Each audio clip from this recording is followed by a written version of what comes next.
Hello everyone, welcome to my YouTube channel. So आज की class में मैं ज्योग्राफी आप लोगों को कराने वाली हूँ और इसमें आएगा हमारा इंडियन ज्योग्राफी। अब देखिएगा, इसमें बेसिक टू आपका इजी टू मॉडरेट क्वेश्चंस रहने वाले हैं। तो ये एनसीईआरटी पर बेस्ड आप लोगों के क्वेश्चंस हैं। इन सभी की पीडीएफ एक साथ जब सारे सब्जेक्ट हो जाएंगे आपको प्रोवाइड करा दी जाएगी टेलीग्राम पे। डिस्क्रिप्शन में हमारे सोशल मीडिया के लिंक हैं और साथ ही साथ हमारा जितना भी टेलीग्राम है, फेसबुक है, इंस्टाग्राम है, उनसे आप जुड़ सकते हैं।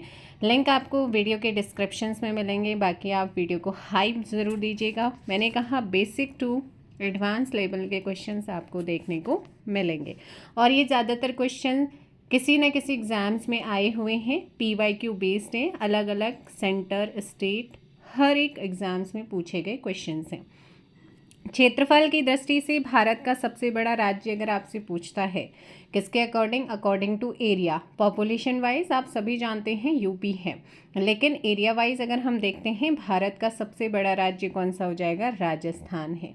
ये आप सभी जानते होंगे। इसका जो टोटल एरिया है वो है आपका 3,42,239 वर्ग किलोमीटर, स्क्वायर किलोमीटर है। देन राजस्थान के बाद मध्य प्रदेश, उसके बाद महाराष्ट्र, फोर्थ नंबर उत्तर प्रदेश का आता है। और सबसे छोटा राज्य अगर आपसे पूछेगा तो ये है हमारा छोटू सा गोवा। कौन सा हो जाएगा सबसे छोटा राज्य? गोवा। कर्क रेखा निम्न में से किस राज्य से गुजरती है? क्या बोला गया है? कर्क रेखा निम्न में से किस राज्य से होकर के गुजरती है? आप सभी जानते हैं जो कर्क रेखा है वो 23.5 डिग्री उत्तरी अक्षांश है, यानी कि ट्रॉपिक ऑफ कैंसर हम बोल सकते हैं। 23.5 डिग्री नॉर्दर्न लैटिट्यूडनल अक्षांश रेखा को हम क्या कहते हैं? ट्रॉपिक ऑफ कैंसर कहते हैं, जो कि गुजरात, राजस्थान, मध्य प्रदेश, झारखंड, छत्तीसगढ़, वेस्ट बंगाल, त्रिपुरा, मिजोरम, टोटल 8 राज्यों से होकर के गुजरती हैं। जो आपकी रांची है, Ranchi capital on this line, मतलब जो रांची है वो इसी लाइन पर आपकी क्या है? लोकेटेड है।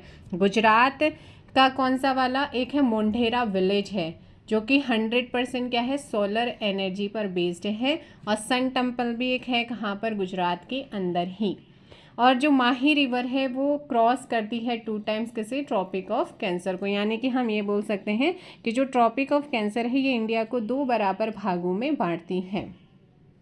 यहाँ तक आपकी आई होप सो चीज़ें क्लियर हुई होंगी। अब आते हैं हम नेक्स्ट। तो आंसर क्या हो जाएगा? इनमें से किस राज्य से गुजरती है? मैंने यहाँ पर झारखंड बताया था, है ना। गुजरात, राजस्थान, मध्य प्रदेश, छत्तीसगढ़, झारखंड, वेस्ट बंगाल, त्रिपुरा और मिजोरम है। नेक्स्ट क्वेश्चन, भारत का सुदूर पश्चिमी बिंदु कौन सा है?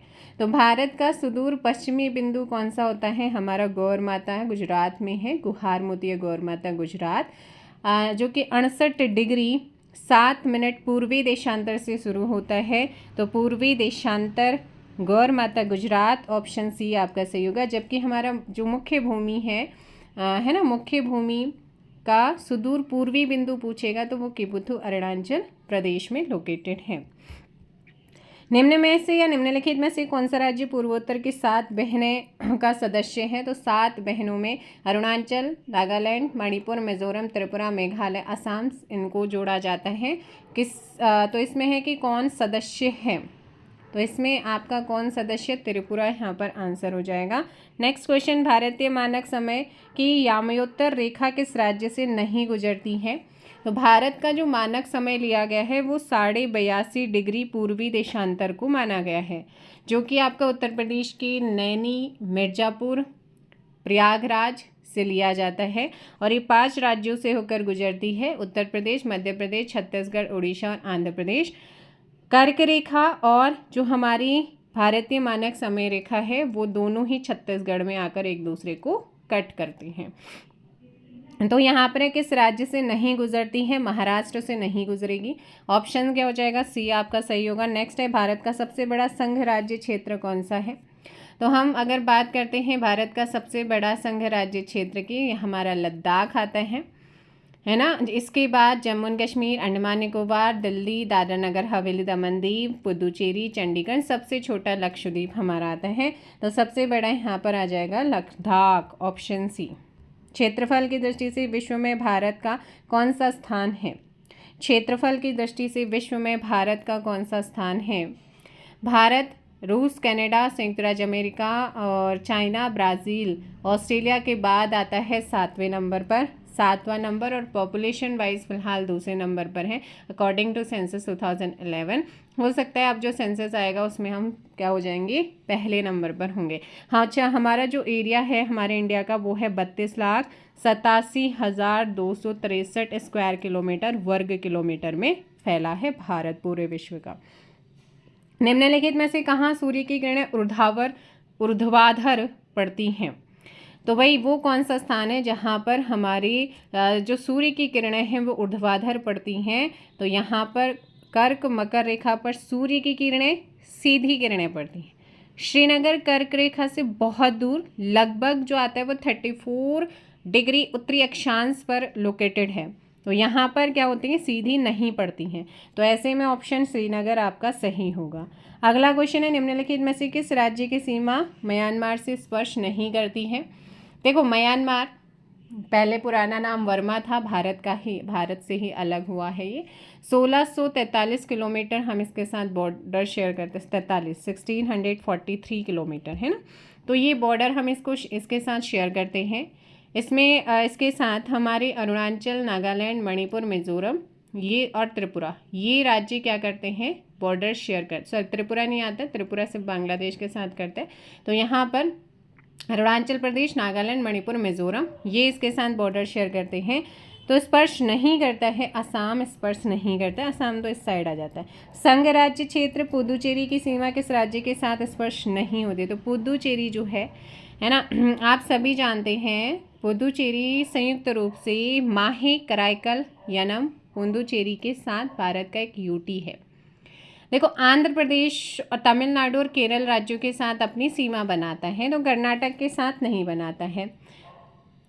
इसका जो कराईकल और यनम डिस्ट्रिक्ट है वो आता है आंध्र प्रदेश में, और पुदुचेरी आता है तमिलनाडु में, माहे आता है इसका केरला में। ऑप्शंस क्या हो जाएगा, कर्नाटका यहाँ पर सही होगा। भारत का क्षेत्रफल पाकिस्तान से लगभग कितना गुना अधिक है? देखो पाकिस्तान का जो है ना वो है 8,81,913 वर्ग किलोमीटर है, यानी कि 4 गुना, क्योंकि भारत का 32,87,263 वर्ग किलोमीटर है। ऑप्शन बी आपका सही हो जाएगा। 8 चौक 32 होते हैं ना। भारत का सुदूरस्थ दक्षिणी बिंदु कौन सा होता है? तो भारत का सुदूरस्थ दक्षिणी बिंदु है ग्रेट निकोबार का जो बड़ा निकोबार यानी कि कार निकोबार है वहाँ पर है। तो ये आपका आ जाएगा इंदिरा पॉइंट। कौन सा हो जाएगा? इंदिरा पॉइंट। और 2004 में आई थी सुनामी आई थी, तो उसके कारण ये समुद्र में क्या हो गया, जलमग्न हो गया। 1984 से पहले इस बिंदु को पिग्मेलियन पॉइंट, पार्सेन पॉइंट के नाम से भी जाना जाता था। और भारत का सबसे उत्तरी बिंदु कौन सा? इंदिरा कोल है, जो कि लद्दाख में लोकेटेड है। और भारत की मुख्य भूमि का दक्षिणतम बिंदु पूछेगा तो ये है कन्याकुमारी, जिसे हम केप कैमोरिन के नाम से जानते हैं। पश्चिमी बिंदु गौरमाता गुजरात, पूर्वी बिंदु आ जाता है किबिथु अरुणाचल प्रदेश। अगला क्वेश्चन है, किस देश के साथ भारत की सबसे लंबी अंतर्राष्ट्रीय सीमा स्पर्श होती है या भारत स्पर्श करता है? So question number 13 and the correct answer is options D, Bangladesh. इसके साथ हमारी जो है 4096.7 किलोमीटर की सीमा लगती है। पश्चिम बंगाल, असम, मेघालय, त्रिपुरा, मिजोरम के साथ इसकी सीमा लगती है। सबसे छोटी मात्र 106 किलोमीटर अफगानिस्तान के साथ, वो भी हमारा लद्दाख वाला जो रीजन है वो बॉर्डर शेयर करता है। पश्चिम बंगाल की सीमा कितने देशों के साथ लगती हैं? 3 देश हैं, बांग्लादेश, नेपाल और भूटान। यहाँ पर आंसर क्या हो जाएगा आप लोगों का? सी। क्या हो जाएगा? सी। राज्य का सबसे बड़ी सीमा रेखा बांग्लादेश के साथ साझा करता है। नेक्स्ट है, भारत का वह कौन सा स्थान है जहां बंगाल की खाड़ी, अरब सागर तथा हिंद महासागर मिलते हैं? बहुत ही महत्वपूर्ण क्वेश्चन, क्योंकि देखो ये यहाँ पर आता है पूरा हिंद महासागर। हिंद महासागर की 2 ब्रांच है, 2 शाखा इन्हें बोलते हैं। एक है अरब सागर, दूसरा है बंगाल की खाड़ी। ये तीनों ही जो मिलते हैं ये मिलते हैं कहाँ पर? कन्याकुमारी। कन्याकुमारी केप कैमोरिन हम इसे बोल सकते हैं, तमिलनाडु के अंदर। भारत के निम्नलिखित राज्यों के समूह में कौन सा समूह पाकिस्तान से सीमा बनाता है? तो पाकिस्तान से कौन सीमा बनाता है? देखो भाई सबसे ऊपर बात करते हैं लद्दाख, JNK, पंजाब, राजस्थान और गुजरात आ जाता है। पाकिस्तान के साथ जो सीमा है उसे हम रेड क्लिफ रेखा कहते हैं, जिसका निर्धारण 17 अगस्त 1947 सर सिरिल रेडक्लिफ ने किया था। इनकी अध्यक्षता में एक रेड क्लिफ समिति बनी थी, उसी के आधार पर ये हुआ था। तो यहाँ पर ऑप्शन हो जाएगा बी। हिमाचल दूर हो गया, हरियाणा के साथ लगती नहीं है, हिमाचल लगता नहीं है, तो इसलिए ऑप्शन बी एलिमिनेट भी कर सकते हैं। निम्नलिखित संघ शासित क्षेत्रों में सबसे छोटा क्षेत्रफल में कौन सा है? तो क्षेत्रफल के अकॉर्डिंग सबसे छोटा हमारा है इनमें से लक्षद्वीप। कौन सा हो जाएगा? लक्षद्वीप है और 32 वर्ग किलोमीटर है मात्र इसका एरिया। सबसे बड़ा हमारा लद्दाख है 17, अगर हम बात करते हैं 1,74,852 वर्ग किलोमीटर में फैला हुआ है लद्दाख। तो ये हो जाएगा आपका ऑप्शन डी। भारत निम्नलिखित में से किस गोलार्ध में स्थित है? तो भारत कौन से गोलार्ध में आता है? अगर आपने ज्योग्राफी की स्टार्टिंग वर्ल्ड वाली ज्योग्राफी पढ़ी है तो आपको पता होगा कि जो भारत है ग्लोब है, ग्लोब में जो भारत है ना, वो अगर हम बात करते हैं ग्लोब 2 भागों में 0 डिग्री यानी कि आपका भूमध्य रेखा इसे क्या करती हैं? अलग करती हैं। ऊपर वाला ये आ जाता है उत्तरी गोलार्ध, या जाता है दक्षिणी गोलार्ध। ऐसे ही हम इसे क्या करते हैं? यहाँ पर डिवाइड करते हैं, तो ये वाला जो हो जाता है ये हाफ गोलार्ध जो हो जाता है इसे हम बोलते हैं पश्चिमी गोलार्ध और पूर्वी गोलार्ध। ये हमारा जो इंडिया है ना वो 0 डिग्री से ऊपर है और 0 डिग्री से यहाँ पर है, तो हम इसे बोल सकते हैं भाई क्या है? अक्षांश वाइज तो है उत्तरी गोलार्ध में और देशांतर वाइज है पूर्वी गोलार्ध में, तो इसीलिए हम कहते हैं उत्तर पूर्वी गोलार्ध आपका आंसर करेक्ट होगा, जो कि आपका 8 डिग्री 4 मिनट उत्तरी अक्षांश है ना, यहाँ से शुरू होता है और 37 डिग्री 6 मिनट उत्तरी अक्षांश तक इसका विस्तार है। मतलब मुख्य भूमि से 8 डिग्री 4 मिनट से शुरुआत होती है अक्षांश लाइन जो लेटी हुई लाइन है, और 37 डिग्री 6 मिनट उत्तरी अक्षांश तक इसका विस्तार। इससे ऊपर फिर हमारी ज़मीन नहीं आती। ऐसे ही हम बात करते हैं यहाँ पर पश्चिम में, तो 68 डिग्री 7 मिनट पूर्वी देशांतर गुजरात गुहारमोती से हमारी पूर्वी देशांतर रेखा शुरू होती है, और किबिथु अरुणाचल प्रदेश लास्ट है 97 डिग्री 25 मिनट पूर्वी देशांतर। नेक्स्ट क्वेश्चन निम्नलिखित में से किस राज्य के 3 ओर से बांग्लादेश की सीमा लगी? देखो भाई मैंने कहा है स्टार्टिंग हो रही है, हर एक क्वेश्चन को कवर किया जाएगा, थोड़ा सा सब्र रखिएगा। मैंने कहा बेसिक टू एडवांस क्वेश्चंस को करेंगे, हर एक इंडियन ज्योग्राफी में जिस टाइप के आपके क्वेश्चन बनते हैं उन्हें कवर किया जाएगा। सो ऑप्शन हो जाएगा त्रिपुरा। कौन सा है? त्रिपुरा यहाँ पर सही आंसर होगा। इसके अलावा त्रिपुरा मिजोरम, मेघालय, पश्चिम बंगाल और असम के साथ भी सीमा लगाता है। राजधानी क्या है इसकी? अगरतला इसकी राजधानी है। नेक्स्ट क्वेश्चन निम्नलिखित कथनों में से कौन सा या से कथन सत्य है या है? आपने से कई ने डीएलएड का भी अगर फॉर्म भरा है तो डीएलएड में भी जीएस आता है, जीएस में पूछा जाता है। काफ़ी हार्ड क्वेश्चन उसमें नहीं आते, इजी क्वेश्चन ही आते हैं, लेकिन बस पैटर्न को समझना है, पीवाईक्यू के बेस पे चलना है। भारत देश की लंबाई उत्तर से दक्षिण की और पूर्व से पश्चिम की ओर अपेक्षा अधिक है। क्या ये स्टेटमेंट इसमें से पूछा कौन सा सत्य है, कौन सा सत्य है या है? 82 डिग्री पूर्वी देशांतर रेखा को भारत का मानक यामोत्तर माना जाता है। सो यहाँ पर हमारे दोनों ही स्टेटमेंट सही हैं। क्यों? अगर देखो यहाँ पर बोला है कि उत्तर से दक्षिण यहाँ से लेकर के यहाँ तक इसकी जो लंबाई है वो 3214 किलोमीटर है, और यहाँ से लेकर यहाँ तक इसकी जो लंबाई है वो है आपका 33 किलोमीटर। तो आपसे क्या पूछा था कि देश की लंबाई उत्तर से दक्षिण के और पूर्व से पश्चिम की अपेक्षा अधिक है। बिल्कुल आप देख सकते हैं, और मानक हमने ये पहले ही पढ़ चुके हैं, मानक यामोत्तर जो रेखा है इंडियन स्टैंडर्ड टाइम की हम बात करते हैं। अधिकतम राज्यों के साथ सीमा स्पर्श करने वाले राज्य का क्या नाम है? बताइएगा। तो ये है हमारा उत्तर प्रदेश। उत्तर प्रदेश जो है ना वो बिहार, झारखंड, छत्तीसगढ़, मध्य प्रदेश, हरियाणा, राजस्थान, हिमाचल, उत्तराखंड और दिल्ली के साथ बॉर्डर शेयर करता है, और नेपाल के साथ अंतर्राष्ट्रीय सीमा भी साझा करता है। ऑप्शन यहाँ पर ए सही आंसर होगा। भारत में सबसे छोटा दिन कब होता है? ये बहुत ही इंपॉर्टेंट क्वेश्चन है, अपकमिंग एग्जाम्स में पूछा जा सकता है और पहले ये पूछा जा चुका है। देखो भारत में सबसे छोटा जो दिन होता है वो होता है 22 दिसंबर का, क्योंकि 22 दिसंबर सूर्य जो होता है ना वो मकर रेखा पर लंबवत चमकता है, और इसको कहा जाता है विंटर सॉलिस्टिस आर्कटिक बोला जाता है, यानी कि शीत अयनात भी कहते हैं इस कंडीशन को, कई बार पूछा जाता है, शीत अयनात, है ना। और इस समय उत्तरी गोलार्ध में दिन छोटा और रातें बड़ी, मतलब हमारे यहाँ पर ठंडी होने लग जाती हैं। ठंडी के दिनों में क्या होता है हमारे यहाँ पर उत्तरी गोलार्ध में क्योंकि हम उत्तरी गोलार्ध में, तो दिन छोटे और रातें बड़ी होती है। जैसे गर्मी आती है वैसे क्या आने लगते हैं, दिन बोझिल से लगने लगते हैं। अगर फ्री हैं, टाइम नहीं, अगर हमारे पास टाइम है, तो कई बार ऐसा हो जाता है, कभी छुट्टी होती है, कुछ होता है, तो ऐसा दिन कटना मुश्किल हो जाता है गर्मी में ना। तो वही चीज़, और ठंडी के टाइम पे घाम तापते हैं तो वो पता ही नहीं चलता है। अगला क्वेश्चन यहाँ पर है, निम्नलिखित में से कौन सा राज्य झारखंड के साथ अपनी सीमा साझा नहीं करता है। तो झारखंड जो है वो बिहार, यूपी, छत्तीसगढ़, उड़ीसा, वेस्ट बंगाल के साथ साझा करता है। और इसकी जो राजधानी कैपिटल है वो है रांची, और रांची बीचों बीच कर्क रेखा के बीचों बीच में है। चलो यहाँ पर किसके साथ नहीं साझा करता है आपसे पूछा है, तो ये नहीं करता है मध्य प्रदेश के साथ। ओके, तो यहाँ पर आपने ध्यान रखना है। कोयले के जो हमारा झारखंड है स्पेशल, वो ज़्यादातर कोयला और लोहा, आयरन और जो होता है उसके लिए फेमस है। ऑप्शन सी सही होगा। भारत तथा पाकिस्तान के मध्य सीमा रेखा एक उदाहरण है। भारत तथा पाकिस्तान के मध्य सीमा रेखा एक उदाहरण है।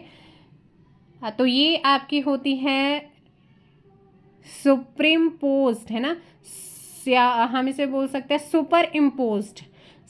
सुपर इंग्लिश में बोलेंगे हम इसे, ऑप्शन ए हो जाएगा अध्यारोपित सीमा रेखा, सुपर इम्पोज्ड बॉर्डर लाइन इसको कहा जाता है। मतलब दो से अधिक देशों के मध्य वैसी सीमा रेखा जिसका निर्धारण किसी बाहरी शक्ति, जैसे हमारे ब्रिटिशर्स यानी कि औपनिवेशिक शासन ने किया है, उसको बोलते हैं हम क्या, सुपर इम्पोज्ड बॉर्डर लाइन कहते हैं, अध्यारोपित सीमा रेखा कहते हैं। जैसे भारत पाकिस्तान, भारत चाइना, ये आप लोग ध्यान रखिएगा, जो किसी दो या दो से अधिक देशों के बीच में किसी बाहरी शक्ति, खुद के देश ने नहीं, बाहर किसी दूसरे ने, जैसे औपनिवेशिक यानी कि हमारा ब्रिटिशर्स ने खींची थी, उसके अध्यारोपित सीमा रेखा कहा जाता है। सिक्किम से गुजरने वाला अक्षांश डैश से भी गुजरता है।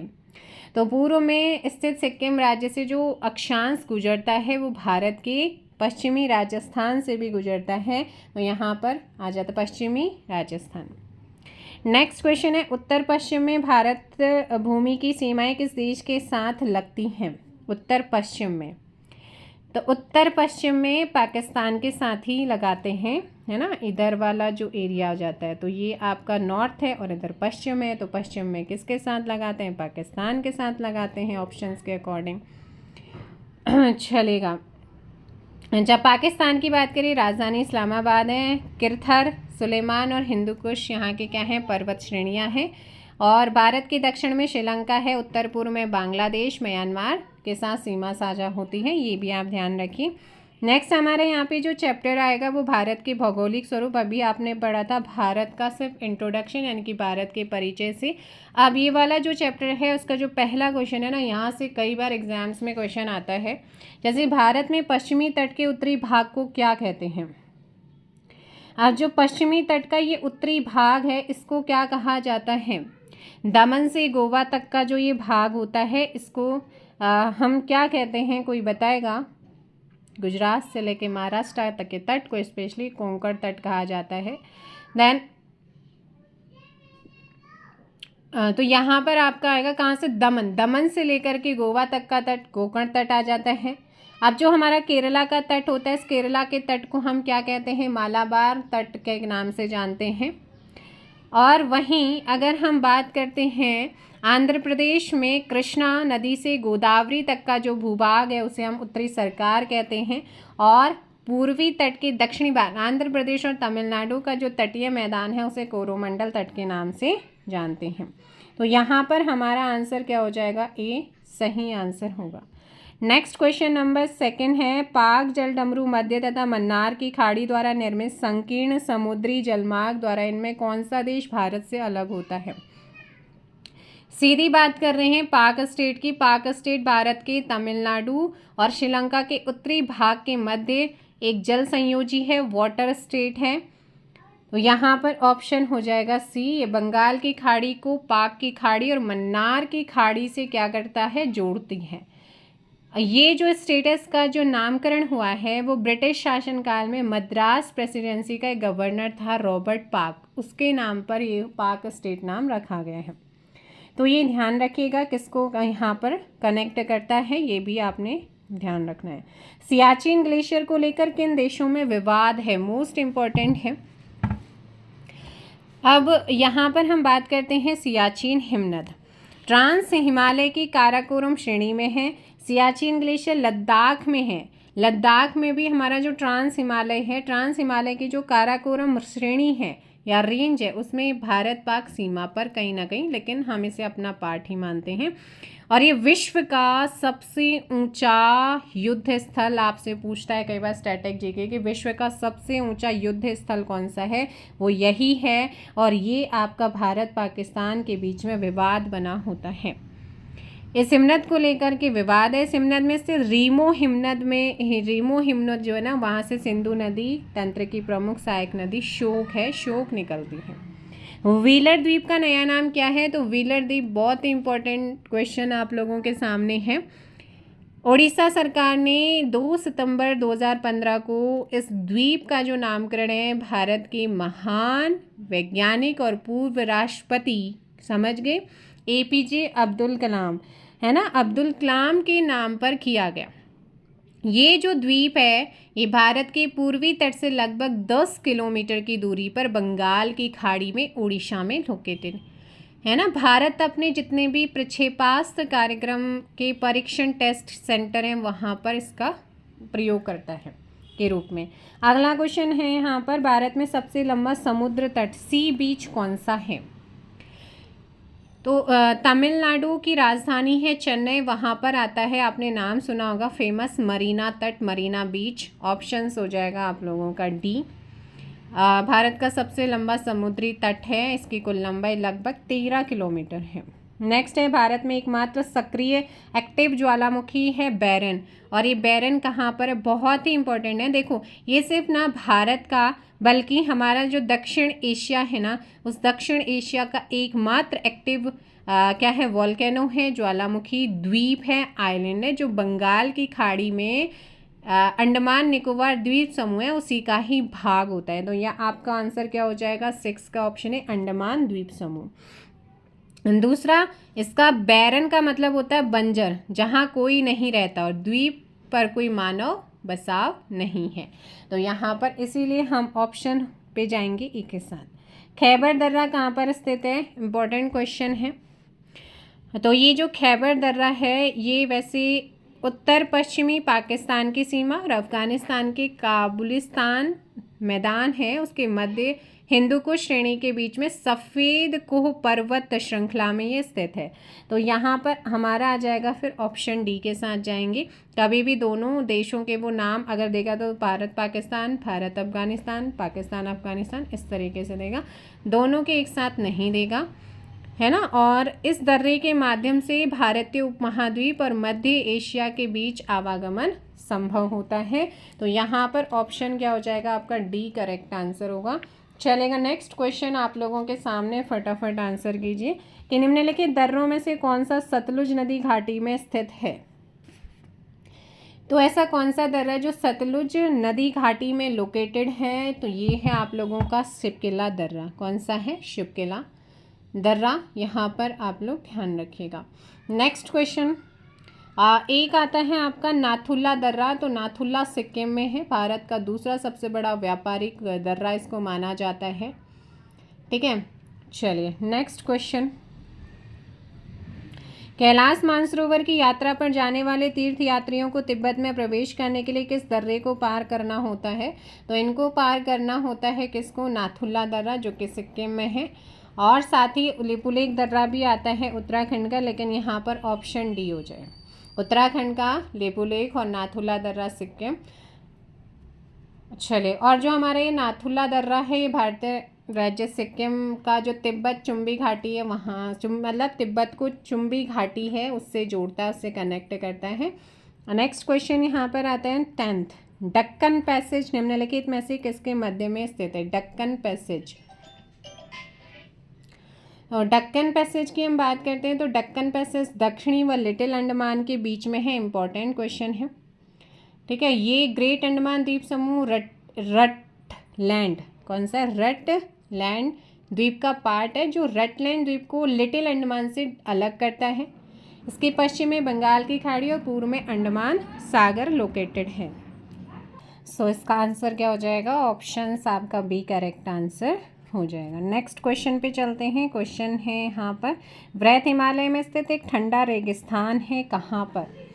वृहत हिमालय लद्दाख में। ऑप्शंस क्या हो जाएगा, ए आपका सही आंसर है। यहाँ पर क्या है, ठंडा रेगिस्तान। भारत में सबसे कम वर्षा कहाँ होती है, लद्दाख के अंदर। और क्षेत्रफल के अकॉर्डिंग भारत का सबसे बड़ा राष्ट्रीय उद्यान हैमिश नेशनल पार्क या हैमिश राष्ट्रीय उद्यान इसी रेगिस्तान में क्या है, लोकेटेड है। नेक्स्ट क्वेश्चन, माउंट एवरेस्ट नाम किसके नाम पर रखा गया है? जो माउंट एवरेस्ट है ये किसके नाम पर रखा गया है, आपसे पूछा गया है। तो ये रखा गया है भारत के महासर्वेक्षक के नाम पर। ऑप्शन हो जाएगा सी, सर जॉर्ज एवरेस्ट के नाम पर। यहाँ पर एक ब्रिटिश भूगोलवेत्ता महासर्वेक्षक थे ये, और 1865 में उन्हीं के नाम पर माउंट एवरेस्ट का नाम रखा गया है। साल्टोरा पर्वतमाला कहाँ स्थित है? कौन सा साल्टोरा पर्वतमाला अगर हम आपसे पूछते हैं तो ध्यान रखिएगा, साल्टोरा पर्वतमाला जो है वो कहाँ पर है? काराकोरम पर्वतमाला के एक अंग के रूप में साल्टोरा पर्वतमाला को जाना जाता है। ऑप्शंस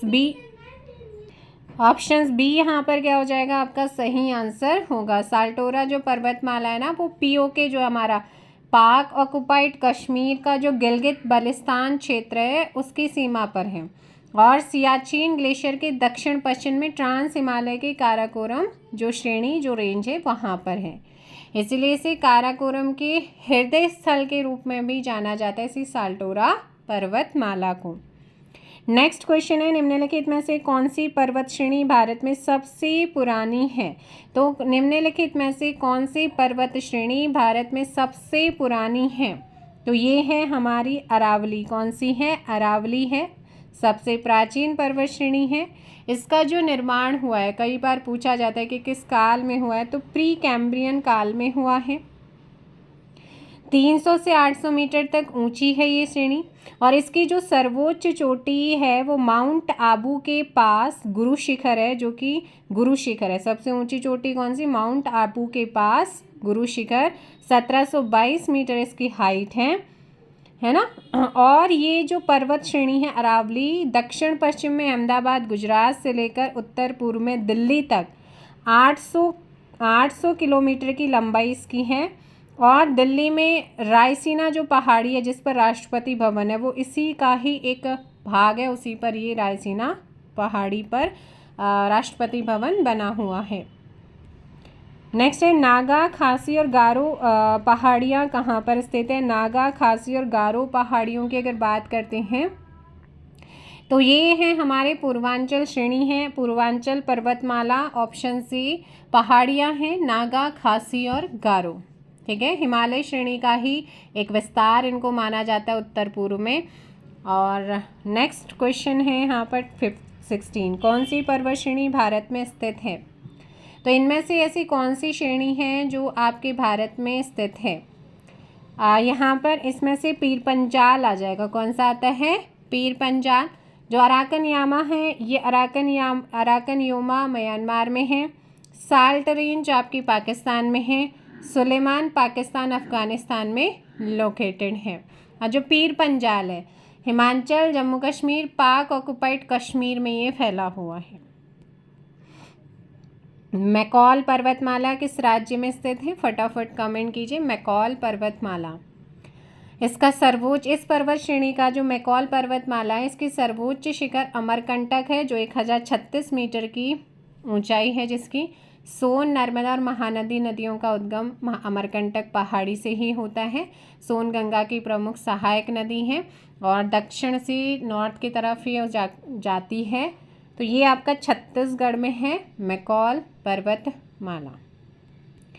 नेक्स्ट क्वेश्चन, नल्ला मल्ला की पहाड़ी किस राज्य में स्थित है? नल्ला मल्ला पहाड़ी आपने नाम सुना है पूर्वी घाट की जो नीलगिरी पहाड़ी है उसका पूर्वी विस्तार माना जाता है, और ये आंध्र प्रदेश का जो कुर्नूल, नेल्लौर और गुंटूर, प्रकाशम, कुडप्पा और चित्तूर, तेलंगाना का महबूब नगर, नलगोंडा में इसका विस्तार है यानी कि फैला। तो आंध्र प्रदेश यहाँ पर सी हो जाएगा। नेक्स्ट क्वेश्चन एक है भैरानी कोड़ा 3048 मीटर की ऊंचाई मतलब फीट ऊंचा है। नल्ला मल्ला पहाड़ी का क्या है, ये सबसे ऊंचा शिखर इसको माना जाता है, भैरानी कोड़ा को मानते हैं। अगला नेक्स्ट क्वेश्चन है आंध्र प्रदेश और तमिलनाडु के तटीय भूभाग को क्या कहा जाता है। तो आंध्र प्रदेश और तमिलनाडु का जो क्या है तटीय भूभाग है, इस तटीय भूभाग को कहा जाता है कोरोमंडल। क्या कहते हैं, कोरोमंडल। यहाँ पर कहेंगी ऑप्शंस बी आपका सही है। क्लियर। नेक्स्ट क्वेश्चन, विश्व में दूसरा सबसे ऊंचा पर्वत शिखर निम्नलिखित में से कौन सा है। विश्व में दूसरा सबसे ऊंचा पर्वत शिखर कौन सा है। विश्व का दूसरा सबसे ऊंचा पर्वत शिखर K2 है। उसके बाद काराकोरम पर्वत श्रेणी आ जाए जो कि K2 को गॉडविन ऑस्टिन कहा जाता है और ये लोकेटेड है काराकोरम पर्वत श्रेणी में। ठीक है, और ये जो है ना पश्चिम हिमालय और भारत की सर्वोच्च पर्वत चोटी मानी जाती है। 8611 मीटर की हाइट है। हालांकि ये पीओके वाले रीजन में आ जाता है। नेक्स्ट क्वेश्चन है माजुली विश्व का सबसे बड़ा नदी द्वीप है और 2016 में वहाँ की सरकार ने इसे जिला भी घोषित किया है। तो ये है आप लोगों का ऑप्शन बी, असम में है, ब्रह्मपुत्र नदी पर है, विश्व का सबसे बड़ा नदी द्वीप है। 2016 में से जिला डिस्ट्रिक्ट का दर्जा दिया गया है। माजुली आर्द्र भूमि वेटलैंड की श्रेणी में शामिल है पारिस्थितिकीय हॉटस्पॉट के रूप में। और यहाँ पर ब्रह्मपुत्र नदी सुबनसिरी नदी से मिलती है। ठीक है, और इसका जो आकार है या क्षेत्रफल है इस द्वीप का वो है आपका 1250 वर्ग किलोमीटर, लगभग अप्रॉक्सीमेट इतना है। नेक्स्ट है सर क्रिक कहाँ स्थित है, आपसे पूछा गया सर क्रिक। तो भाई ये विवाद बना रहता है किसके बीच में, भारत और पाकिस्तान के बीच में, गुजरात में है। तो 22 का ऑप्शन ए हो जाएगा यहाँ पर सही, अरब सागर से जुड़ा हुआ है। नेक्स्ट क्वेश्चन है क्वेश्चन नंबर 23, अराकनयोमा हिमालय का पूर्वी विस्तार है जो कहाँ पर स्थित है। अभी थोड़ी देर पहले मैंने अराकनयोमा के बारे में बताया था, साल्ट रेंज बताया था। तो अराकनयोमा जो है ना ये है हमारा कहाँ, म्यांमार में, ऑप्शन बी। ठीक है, नेक्स्ट क्वेश्चन।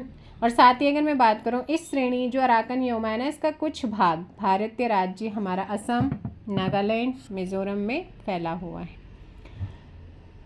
तो मतलब कहीं ना कहीं भारत और म्यांमार के मध्य प्राकृतिक सीमा का निर्धारण कौन करती है, कौन सी श्रेणी करती है, तो वो आपकी अराकनयोमा श्रेणी करती है, ध्यान रखिएगा। निम्न हिमालय और डैश के बीच में स्थित लंबवत घाटी को दून के नाम से जाना जाता है। निम्न हिमालय और शिवालिक, निम्न हिमालय के दक्षिणी ढाल और शिवालिक की उत्तरी ढाल के मध्य में कुछ चौरस यानी कि चौड़ा तल वाली लंबवत घाटियाँ, कोणधारी वन और अनेक छोटे छोटे घास के मैदान हैं जिन्हें दून, पूर्व में इन्हें पश्चिम में दून और पूर्व में द्वार, उत्तराखंड में इन्हें बुग्याल प्यार अन्य नाम से जाना जाता है, देहरादून और हरिद्वार इसी का एग्जाम्पल हैं। तो ये है हमारा शिवालिक। ऑप्शन क्या हो जाएगा यहाँ पर, सी आपका सही आंसर होगा। नेक्स्ट क्वेश्चन, अरब सागर के द्वीपों में से किस भाग को मिनिकॉय द्वीप के नाम से जाना जाता है। तो ये है आपका 25, ऑप्शन सी हो जाएगा दक्षिणी। लक्षद्वीप का दक्षिणी भाग में बिखरे छोटे छोटे द्वीप समूह को मिनिकॉय द्वीप समूह के नाम से जाना जाता है। अरब सागर में स्थित मिनिकॉय स्थानीय नाम मलिक भारतीय द्वीप समूह लक्षद्वीप के सबसे दक्षिण में स्थित एक क्या एटॉल यानी कि प्रवाल द्वीप है। यहाँ पर मौसम वेधशाला और प्रकाश स्तंभ लाइट हाउस क्या है, लोकेटेड है। नेक्स्ट क्वेश्चन 26, डैश के बाद हिमालय दक्षिण की ओर एक तीव्र मोड़ बनाते हुए भारत की पूर्वी सीमा के साथ फैल जाता है। तो ये है दिहांग महाखंड, क्या हो जाएगा, दिहांग महाखंड। दिहांग महाखंड के बाद हिमालय पर्वत श्रेणी दक्षिण की ओर एक तीव्र मोड़ बनाते हुए भारत की पूर्वी सीमा के साथ फैली है, मतलब इस तरीके से पिन के आकार का, है ना। मिजो, मिरी, मिसमी, डफला पूर्वांचल पहाड़ियों के नाम से इनको जाना जाता है। निम्नलिखित में से वे पहाड़ियाँ कौन सी हैं जो पूर्वी और पश्चिमी घाटों को जोड़ती हैं? बहुत ही महत्वपूर्ण।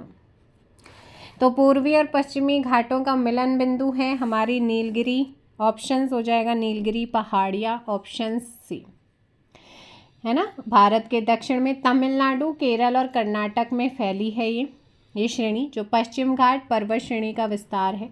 पूर्वी तट तथा पश्चिमी घाट यहीं पर मिलते हैं और इस श्रेणी को की जो सबसे ऊंची चोटी है 2637 मीटर, जिसकी हाइट तमिलनाडु में लोकेटेड है, दोड्डा बिट्टा। नेक्स्ट क्वेश्चन, सतलुज तथा काली नदियों के बीच स्थित हिमालय का भाग डैश के नाम से जाना जाता है।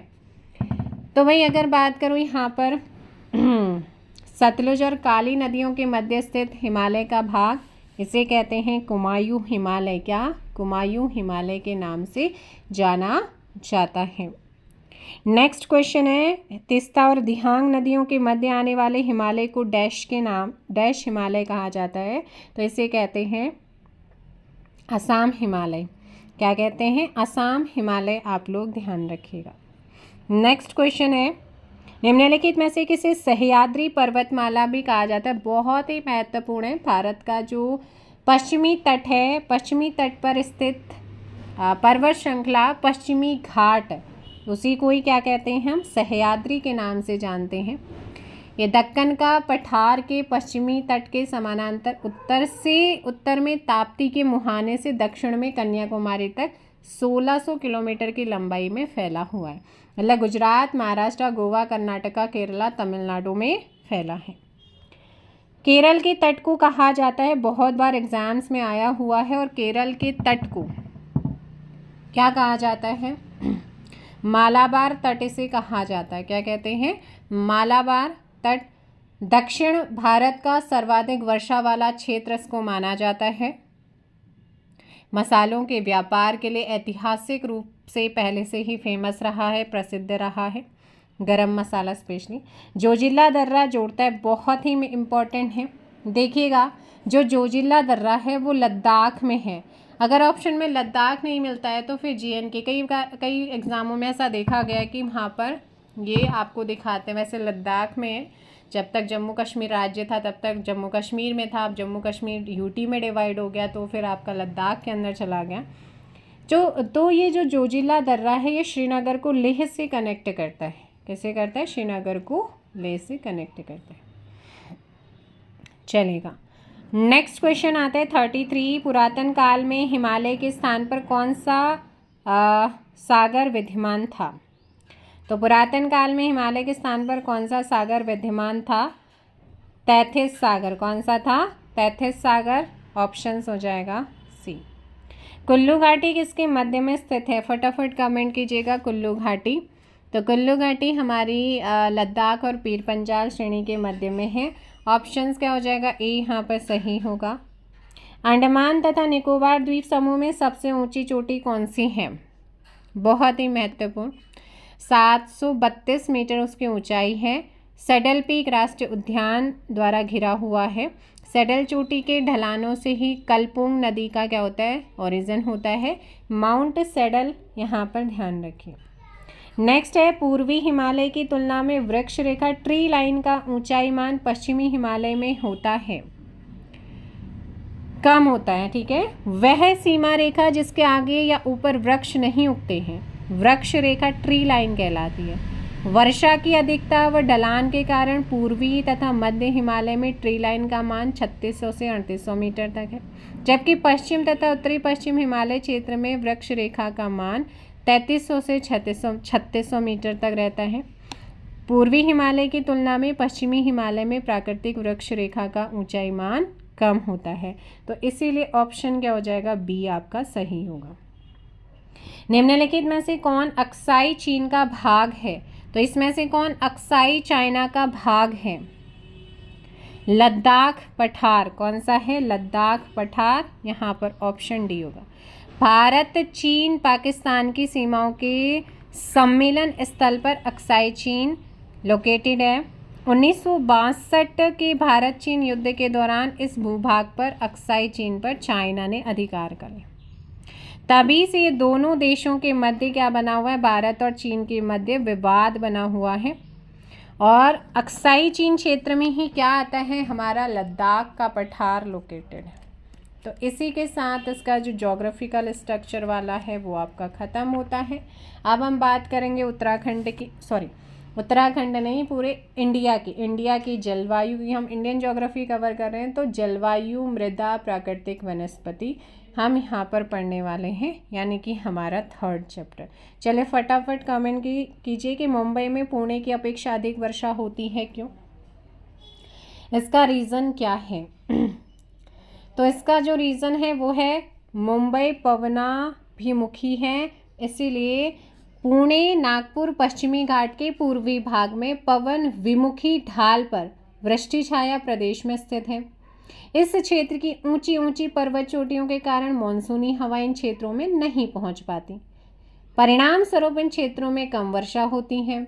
मुंबई पवनाभिमुखी है। मुंबई क्या है? पवनाभिमुखी, यानी कि पवनाभिमुखी ढाल पर स्थित तटीय प्रदेश है, इसलिए मुंबई में पुणे की अपेक्षा अधिक वर्षा होती है ना। तो इसीलिए पवन विमुखी ढाल क्या होता है और पवनाभिमुखी ढाल क्या होता है? तो किसी पर्वत श्रेणी के पवनाभिमुखी ढाल, हवाएं जिस ढाल के सहारे नीचे उतरती हैं उसे बोलते हैं पवनाभिमुखी ढाल। हवाएं जिस ढाल के सहारे नीचे उतरती हैं उसी को बोलते हैं पवनाभिमुखी, है ना। स्थित क्षेत्र जहां औसत वर्षा अपेक्षाकृत अल्प होती है, यानी कि कम होती है, और वो क्षेत्र होता है वृष्टि छाया प्रदेश, रेन शेडो एरिया उसको हम कहते हैं। पवनाभिमुखी पर आर्द्र हवाएं ऊपर उठती हैं। देखो पवनाभिमुखी में तो आपकी नीचे उतर रही थी, अब जो पवनाभिमुखी है इसमें ऊपर उठती हैं। तो इनके संघनन से इस भाग में भारी वर्षा होती है। तो ये मुंबई आपका ऑप्शन हो जाएगा सही आंसर। ठीक है, नेक्स्ट क्वेश्चन है, भारत की जलवायु पर निम्नलिखित में से किसका प्रभाव नहीं पड़ता है? भारतीय प्रायद्वीप हिंद महासागर में लोकेटेड है, इंडियन ओशियन में लोकेटेड है, तो जिस पर मॉनसून भूमध्य रेखा का इफेक्ट पड़ता है। गल्फ स्ट्रीम महासागरीय धारा का प्रभाव नहीं पड़ता है, क्योंकि ये महासागरीय धारा उत्तरी अटलांटिक महासागर में अमेरिका महाद्वीप के दक्षिण पूर्वी तट पर बहती हैं, इस वजह से ऑप्शन हो जाएगा बी। नेक्स्ट है यहाँ पर, वर्ष में 50 सेंटीमीटर से कम वर्षा वाला क्षेत्र कौन सा है? तो भारत में 50 सेंटीमीटर से कम वर्षा वाला क्षेत्र हमारा आता है पश्चिमी राजस्थान, दक्षिणी आंध्र प्रदेश, कर्नाटक पठार, तमिलनाडु, हरियाणा, पंजाब, जम्मू कश्मीर। ये क्षेत्र या तो मानसून परवने की दिशा में नहीं पड़ते या फिर उनकी पहुंच से दूर रहते हैं, लेकिन फिर यहाँ पर आपका परफेक्ट हो जाएगा कश्मीर में, लद्दाख में लेह आएगा। ठीक है, लद्दाख में लेह आएगा, क्योंकि पहले कश्मीर का ही पार्ट था तो इस वजह से ले दे रखा, अब आएगा लेह में सबसे कम वर्षा होती है। नेक्स्ट क्वेश्चन है, दक्षिण पश्चिम मानसून कब तक पूरे प्रदेश में सक्रिय हो जाता है? इस बार तो मानसून जल्दी आ गया था। दक्षिण पश्चिम मानसून पवनें 1 जून तक केरल तट पर पहुंचती हैं। तो यहाँ पर है ना, केरल तट पर पहुंचती हैं। 15 जून तक मुंबई कोलकाता पहुंचती हैं और 15 जुलाई तक संपूर्ण भारतीय उपमहाद्वीप में एक्टिव हो जाती हैं। भारत में मानसूनी पवनें सबसे पहले अंडमान निकोबार द्वीप में 1 मई को पहुंच जाती हैं। नेक्स्ट क्वेश्चन, भारत में शरदकालीन वर्षा के क्षेत्र हैं। तो भारत में शीत ऋतु अर्थात अक्टूबर नवंबर में उत्तरी पूर्वी मानसून यानी कि लौटते मानसून से तमिलनाडु तट पर 65 से 75 सेंटीमीटर वर्षा होती, जो सागर तट से आंतरिक भागों की ओर घटती है। तो यहाँ पर ऑप्शन बी हो जाएगा। इसके अलावा देखो इसके अलावा उत्तर पश्चिमी भारत, पंजाब, हरियाणा में भी पश्चिमी विक्षोभ से वर्षा होती है। पश्चिमी विक्षोभ को इसकी जो उत्पत्ति हुई है ना, वो भूमध्य सागर और अटलांटिक महासागर में होती है, जहाँ से ये आर्द्रता ग्रहण करते हुए पश्चिम की ओर बढ़ते हैं। उत्तर भारत में पश्चिमी विक्षोभ से होने वाली वर्षा गेहूं की कृषि के लिए अत्यधिक लाभकारी मानी जाती है। तो यहाँ पर ऑप्शन हो जाएगा बी। और सबसे ज़्यादा हमारे यहाँ पर जो दक्षिण पश्चिम मानसून है उसी से 75% वर्षा उसी से होती है। अगला है, निम्नलिखित भारतीय मिट्टियों में कौन बेसाल्ट लावा के अपक्षय के कारण निर्मित हुई है? तो कौन सी हुई है? काली मृदा यानी कि रेगुर मिट्टी जिसको कहा जाता है बेसाल्ट लावा के अपक्षय के कारण हुआ है, इसे काली मिट्टी, कपासी मिट्टी, उष्णकटिबंधीय चेरनोजम मिट्टी के नाम से जानते हैं।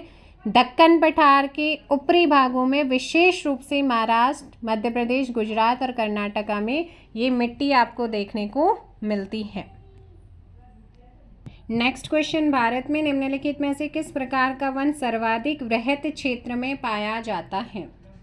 तो ये सब मतलब भारत में किस प्रकार के जो फॉरेस्ट हैं, वन है, वो सबसे ज़्यादा क्षेत्र में आपके देखने को मिलते हैं? तो ये आते हैं हमारे यहाँ पर उष्णकटिबंधीय शुष्क पर्णपाती वन, ठीक है, सागौन, साल, इन वनों के महत्वपूर्ण वृक्ष हैं। उष्णकटिबंधीय आर्द्र पर्णपाती वन दूसरा सबसे ज़्यादा क्षेत्र विस्तार वाला वन है। इन दोनों वनों को सम्मिलित रूप से मॉनसूनी वन, मॉनसून फॉरेस्ट के नाम से जाना जाता है। भारत में निम्नलिखित में से वह कौन सा फसल चक्र है जो जून जुलाई में प्रारंभ होता है और जिसमें धान, ज्वार और बाजरा आदि प्रमुख फसलें उगाई जाती हैं? तो ये है आपका खरीफ फसल। कौन सा है? खरीफ फसल। वर्षा ऋतु में उगाई जाने वाली फसलों को खरीफ की फसल, ये जून जुलाई में बोई जाती हैं, सितंबर अक्टूबर में काट ली जाती हैं। इसमें चावल, ज्वार, बाजरा, रागी, मक्का, जूट, मूंगफली, कपास, पटसन, तंबाकू, मूंग, उड़द, लोबिया। तो कई बार ये पूछा जाता है कि इसमें से कौन खरीफ की फसल है, कौन रबी की फसल है, कौन खरीफ की फसल नहीं है। भारत की लेटेराइट मिट्टियों के बारे में निम्नलिखित में से कौन सा कथन सत्य है? देखो, जो लेटेराइट सॉइल है, लेटेराइट मिट्टी, लोह ऑक्साइड की उपस्थिति के कारण इसका रंग क्या होता है? लाल। ये मिट्टी लोह और एल्युमिनियम से समृद्ध होती है। इसमें नाइट्रोजन, पोटास, चूना, जैविक पदार्थ की कमी होती है। काजू, कसावा फसलों के लिए, उत्पादन के लिए अच्छी मानी जाती हैं, कॉफ़ी के लिए भी। तो ये आपका केरला, कर्नाटका, तमिल, आंध्रा, उड़ीसा, मध्य प्रदेश, असम के पहाड़ी क्षेत्र और मेघालय में देखने को मिलती हैं। तो इन मिट्टियों में टैपियोका और काजू की अच्छी क्या होती उपज होती है। तो यहाँ पर बिल्कुल क्या हो जाएगा? सही। टैपियोका अगर हम बात करते हैं कसावा। नेक्स्ट क्वेश्चन, निम्नलिखित में से किस अवधि के दौरान बंगाल की खाड़ी में बार बार उष्णकटिबंधीय चक्रवात आते रहते हैं? तो ज़्यादातर आपने देखा होगा अक्टूबर नवंबर के टाइम पे उष्णकटिबंधीय जो चक्रवात आता है वो कर्क मकर रेखा के बीच उत्पन्न होने वाले चक्रवात हैं। जो लौटता हुआ मानसून का निर्वर्तन जब होता है अक्टूबर नवंबर महीनों में, तब बंगाल की खाड़ी में ये क्या होते हैं? उत्पन्न होते हैं। ऑप्शंस ए यहाँ पर सही होगा। यहाँ इस चक्रवात से ना उड़ीसा, आंध्र प्रदेश, तमिलनाडु जो स्टेट्स हैं वो इफ़ेक्ट होते हैं, स्पेशली जो कोस्टल वाले उनके जो स्थान हैं या प्लेसेस हैं या डिस्ट्रिक्ट्स हैं उन पे ज़्यादा इफेक्ट होता है। नेक्स्ट क्वेश्चन नंबर है हमारा 11th। जहाँ तक कृषि मंत्रालय के सरकारी वर्गीकरण का संबंध है, भारत में कितने सूक्ष्म कृषि जलवायु क्षेत्र हैं? तो यहाँ पर अभी अप्रॉक्सीमेट अगर हम बात करते हैं 127 हैं और वृहद हैं यहाँ पर 15 वृहद कृषि जलवायु प्रदेश हैं। नेक्स्ट क्वेश्चन नंबर है 12। निम्नलिखित में से कौन सी मिट्टी चाय बागानों के लिए उपयुक्त है? तो चाय बागानों के लिए है हमारी अम्लीय। ऑप्शन सी यहाँ पर क्या हो जाएगा? करेक्ट आंसर होगा। चाय क्या होता है? एक उष्ण और उष्णकटिबंधीय पौधा है। इसके उत्पादन के लिए 25 डिग्री सेंटीग्रेड से 30 डिग्री सेंटीग्रेड का टेम्परेचर और 200 से 250 सेंटीमीटर वार्षिक वर्षा आवश्यक है, इम्पॉर्टेंट है। इसका जो कृषि है, कृषि के लिए गहरी, सुप्रभावित, अम्लीय और उर्वर मिट्टी की नीड होती है। जिसमें फास्फोरस, पोटास, उर्वर मिट्टी मतलब ये लोहास और ह्यूमस जो है वो पर्याप्त मात्रा में होना चाहिए। दार्जिलिंग, नीलगिरी की पहाड़ियाँ चाय बागानों के लिए फेमस मानी जाती है। जो ये है दार्जिलिंग की चाय से तो जीआई टैग भी मिल चुका है, जोग्राफिकल इंडिकेशन ऑलरेडी मिल चुका है। निम्नलिखित में से किसे जंगल की आग कहा जाता है? फटाफट कमेंट कीजिएगा। क्वेश्चन नंबर 13, निम्न में से किसे जंगल की आग कहा जाता है? क्वेश्चन नंबर है हमारा 13। यस, फटाफट कमेंट कीजिएगा। क्वेश्चन नंबर है 13। हमने पहले क्या करा था? एक सेकेंड।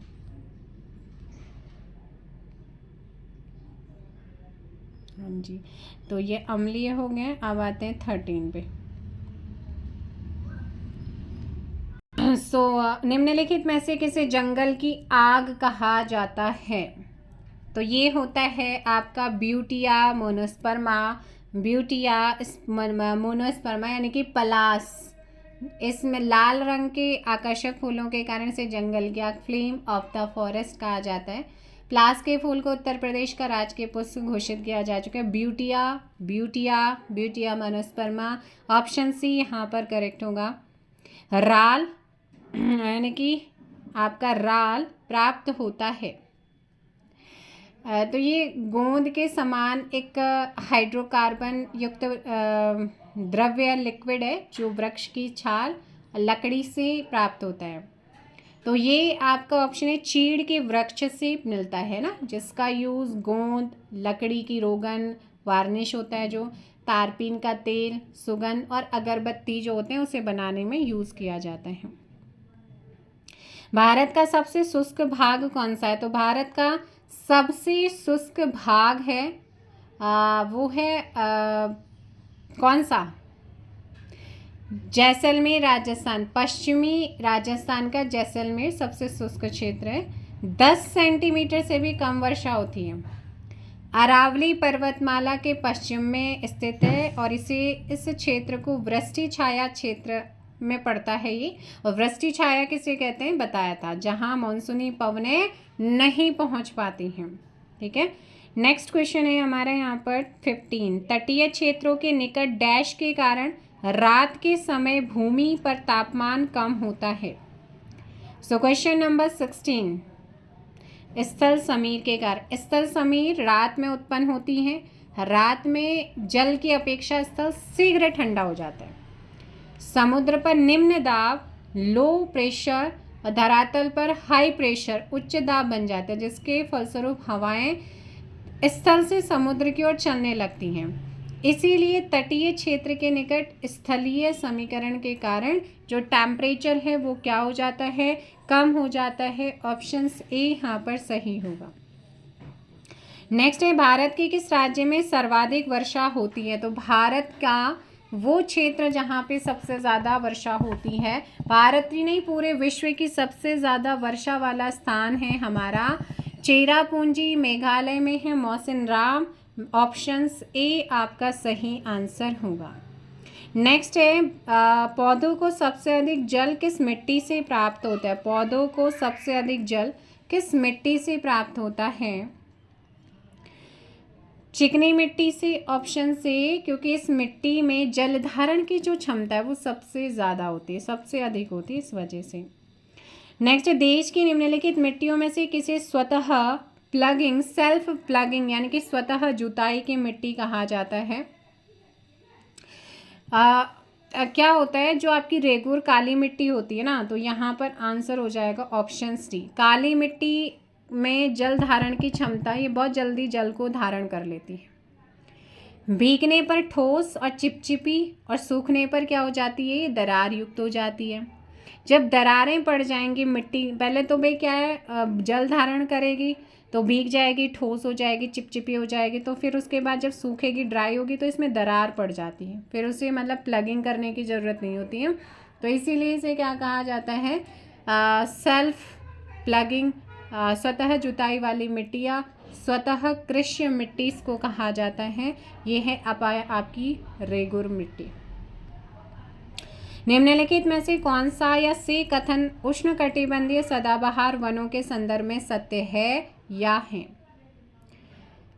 उष्णकटिबंधीय सदाबहार वन उष्ण और आर्द्र प्रदेशों में पाए जाते हैं, तो शीत और शुष्क प्रदेश नहीं आएगा। ये उष्ण और आर्द्र प्रदेश में देखने को मिलते हैं। इन वन क्षेत्रों में वार्षिक वर्षा 200 सेंटीमीटर से अधिक होती है, बिल्कुल सही है। ये वन विरल होते हैं। तो भाई देखो, औसत वार्षिक तापमान 22 डिग्री सेंटीग्रेड से अधिक रहता है। उष्णकटिबंध वन सघन और विभिन्न स्तर वाले होते हैं।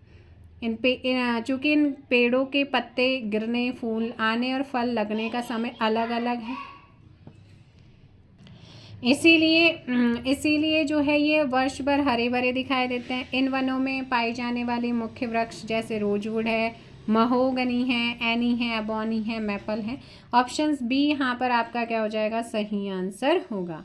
अब हम बात करते हैं, अगला जो हमारा रहने वाला है वो जीव मंडल यानी कि हमारे जो राष्ट्रीय उद्यान हैं उनसे रिलेटेड जो क्वेश्चन है उसको यहाँ पर करेंगे। चलिए स्टार्ट करते हैं। हमें से पहला क्वेश्चन आपके सामने, किसी भी चैप्टर के किसी क्वेश्चन में आपका डाउट आता है तो आप मुझे कमेंट कर सकते हैं। क्वेश्चन है, भारत में 1936 ईस्वी में स्थापित प्रथम राष्ट्रीय उद्यान कौन सा था? हैली राष्ट्रीय उद्यान यानी कि हमारा यहाँ पर आ जाएगा option C Corbett, Jim Corbett राष्ट्रीय उद्यान की बात हो रही है। भारत का पहला राष्ट्रीय उद्यान है। बंगाल टाइगर की रक्षा के लिए उत्तर प्रदेश वर्तमान उत्तराखंड के चमोली, इस समय कहाँ पर है आप लोगों का? फटाफट कमेंट कीजिए। 2 हमारे डिस्ट्रिक्ट्स में इसका विस्तार है, नैनीताल और पौड़ी में। तो यहाँ पर ऑप्शन क्या हो जाएगा? सी आपका सही आंसर होगा। ठीक है। और 1973 में इसे क्या किया गया? बाघ आरक्षित टाइगर रिजर्व डिक्लेयर किया गया। ये विशेष प्रकार के भौमिक और तटीय पारिस्थितिकीय तंत्र हैं जिन्हें यूनेस्को के मानव और जीवमंडल प्रोग्राम के अंतर्गत मान्यता प्राप्त है। उपरोक्त विवरण संबंधित है। जीवमंडल निश्चय आरक्षित क्षेत्र, ऑप्शंस क्या हो जाएगा? बी यहाँ पर आपका सही हो जाएगा। ठीक है। और पहला जो हमारा जयमंडल था वो नीलगिरी तमिलनाडु, केरल कर्नाटका, मन्नार की खाड़ी है तमिलनाडु, ये आपके आते हैं। अगला क्वेश्चन यहाँ पर आता है थर्ड, निम्नलिखित कथनों पर विचार करना है और उपयुक्त कथनों में से कौन सा सही है या है बताना है। चले फटाफट कमेंट कीजिएगा। क्वेश्चन नंबर है आपका थर्ड, राष्ट्रीय उद्यान की सीमा रेखा विधान से परिभाषित होती है, बिल्कुल सही है ना। और जैव आरक्षित क्षेत्र की स्थापना वनस्पति जात और प्राणी जात की कुछ विशिष्ट जातियों के संरक्षण के लिए की जाती है, बिल्कुल सही है। वन्यजीव अभ्यारण्य में सीमित मानवीय हस्तक्षेप की अनुमति होती है, तो ये भी सही है। इसीलिए ऑप्शन हो जाएगा डी। 1, 2, 3 तीनों ही क्या है? सही है। नेक्स्ट है, निम्नलिखित में से किस राज्य में दम्फा टाइगर रिजर्व है? तो ये 1985 में इसका गठन हुआ। 1994 में इसे टाइगर रिजर्व घोषित किया गया। मिजोरम का सबसे बड़ा वन्यजीव वाइल्ड लाइफ सेंचुरीज है, वन्यजीव अभ्यारण्य है मिजोरम। ऑप्शन सी कहाँ पर है? मिजोरम। नेक्स्ट क्वेश्चन है, बांधवगढ़ राष्ट्रीय उद्यान किस राज्य में स्थित है? तो 1968 में इसे राष्ट्रीय उद्यान डिक्लेयर किया गया था। Options B Madhya Pradesh, Umaria district में ये पड़ता है। 32 पहाड़ियों से घिरा हुआ है ये। सफ़ेद बाघ और तेंदुआ भी यहाँ पर पाया जाता है। भारत का सबसे बड़ा वनस्पति संग्रहालय कहाँ पर स्थित है? फटाफट कमेंट कर दीजिएगा कि भारत का सबसे बड़ा वनस्पति संग्रहालय कहाँ पर है। इसकी स्थापना विलियम रॉक्सबर्ग ने की थी 1795 में, पश्चिम बंगाल के कोलकाता। ऑप्शंस ए यहाँ पर सही होगा। सरिस्का और रणथंभौर निम्नलिखित में से किसका सुरक्षित स्थान है? तो सरिस्का और रणथंभौर जो हैं ये बाघ के लिए हैं। ऑप्शन सी यहाँ पर सही होगा। दोनों ही टाइगर रिजर्व हैं। रणथंभौर नेशनल पार्क को 1973 में, जबकि सरिस्का को 1978 में टाइगर रिजर्व डिक्लेयर किया गया था। रणथंभौर जो है ये बनास नदी उत्तर में, और दक्षिण में चनाब जो चंबल नदी, दक्षिण में चंबल नदी से घिरा हुआ है, और ये कहाँ पर है? राजस्थान में है। गैंडे के लिए प्रसिद्ध अभयारण्य कौन सा है और यह किस राज्य में लोकेटेड है? सो ये है काजीरंगा। एक सिंग वाले गेंडे के लिए है असम में, ऑप्शंस बी आपका सही। और वर्ष 2015 में यूनेस्को की विश्व विरासत सूची में क्या किया गया है? शामिल।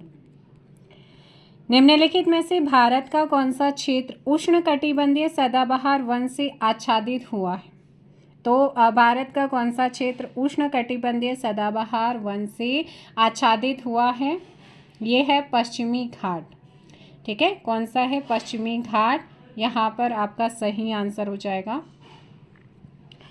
नेक्स्ट क्वेश्चन है, क्वेश्चन नंबर है आपका 10th। अन्नामलाई टाइगर रिजर्व किस राज्य में स्थित है? अन्नामलाई टाइगर रिजर्व की बात करते हैं तो ये आप लोगों का ऑप्शन सी हो जाएगा, तमिलनाडु। क्या हो जाएगा? Tamil Nadu. Next question, Periyar tiger reserve किस राज्य में लोकेटेड है? पेरियार से अगर क्वेश्चन आता है 1982 में इस्टेब्लिश हुआ, और ये है आपका पश्चिमी घाट पर, ऑप्शन सी केरला में। मानस वन्यजीव अभयारण्य डैश राज्य में स्थित है? तो मानस कहाँ पर है? भूटान रॉयल मानस नेशनल पार्क के पास स्थित एक बाघ और हाथी रिजर्व है, आरक्षित क्षेत्र है। यूनेस्को की विश्व विरासत सूची में है। जंगली भैंसा भी उसके लिए भी फेमस है। यह है आपका असम में। नेक्स्ट है, गिर जंगल डैश राज्य में स्थित है? गिर राष्ट्रीय उद्यान, गिर जंगल ये गुजरात में है, और एशियाटिक शेर, एशियाटिक लॉयन, एशियाई शेर के लिए प्रसिद्ध है। 1975 में राष्ट्रीय उद्यान का दर्जा मिला है, ऑप्शंस बी आपका सही होगा। एशियाटिक लॉयन के लिए, शेर के लिए प्रसिद्ध है। बांदीपुर राष्ट्रीय उद्यान किस राज्य में? बांदीपुर, बांधवगढ़ नहीं बोला है, बांदीपुर बोला है। तो ये आप लोगों का कर्नाटका में है। कहाँ पर है? कर्नाटका। और 1973 में बाघ परियोजना टाइगर प्रोजेक्ट के अंतर्गत टाइगर रिजर्व क्षेत्र से डिक्लेयर किया गया है। नेक्स्ट क्वेश्चन है, सुंदरवन टाइगर रिजर्व किस राज्य में स्थित है? Sundarban tiger reserve, Sundarban tiger reserve West Bengal में लोकेटेड है। ऑप्शंस क्या हो जाएगा? डी यहाँ पर करेक्ट आंसर होगा। कहाँ पर है? वेस्ट बंगाल में है। नेक्स्ट क्वेश्चन नंबर 16, मेलाघाट बाघ अभयारण्य किस राज्य में स्थित है? मेलाघाट बाघ अभयारण्य किस राज्य में स्थित है? तो ये ध्यान रखिएगा, महाराष्ट्र में। कहाँ पर है? Maharashtra. Next question number 17, Dandeli वन्यजीव अभयारण्य किस राज्य में स्थित है? कर्नाटका। कहाँ पर है? Karnataka, option D. अगला क्वेश्चन है, कंचनजंगा राष्ट्रीय उद्यान किस राज्य में स्थित है? कंचनजंगा राष्ट्रीय उद्यान सिक्किम, ऑप्शन डी यहाँ पर करेक्ट आंसर होगा। Next question, Dudhwa tiger reserve किस राज्य में स्थित है? Dudhwa tiger reserve, Dudhwa tiger reserve Uttar Pradesh, options B. Next question है, निम्नलिखित में से किसको भारत का पारिस्थितिकीय तप्त स्थल इकोलॉजिकल हॉटस्पॉट कहा जाता है? तो निम्नलिखित में से किसको भारत का पारिस्थितिकीय तप्त स्थल इकोलॉजिकल हॉटस्पॉट कहा जाता है? पश्चिमी घाट को कहते हैं। नेक्स्ट क्वेश्चन नंबर है 21, दाचीगाम राष्ट्रीय उद्यान कहाँ स्थित है? दाचीगाम राष्ट्रीय उद्यान जो है वो JNK में है, और एकमात्र राष्ट्रीय उद्यान जो कि आपका कश्मीरी स्टैग यानी कि हंगुल जो है वो पाया जाता है। हंगुल को IUCN की रेड सूची लाल लिस्ट में शामिल किया गया है, क्रिटिकली इंडेंजर्ड कैटेगरी यानी कि अति संकटग्रस्त श्रेणी में। तो ये आपका JNK आ जाएगा, ऑप्शन सी।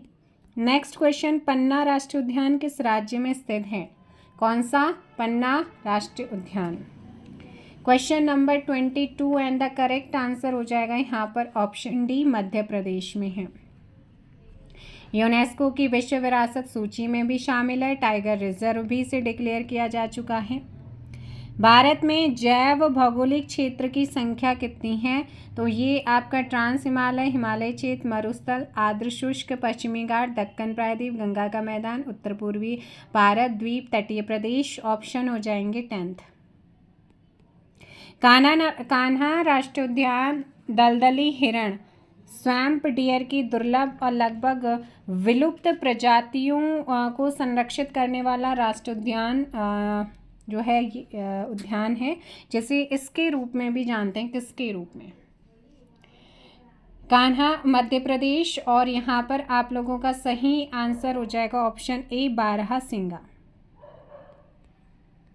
जैव मंडल में सभी जीवित जातियां जीवित रहने के लिए एक दूसरे से परस्पर संबंधित रहती है। इस जीवन आधारित तंत्र को क्या कहते हैं? तो इस जीवित आधारित तंत्र को पारितंत्र कहा जाता है। ऑप्शन सी।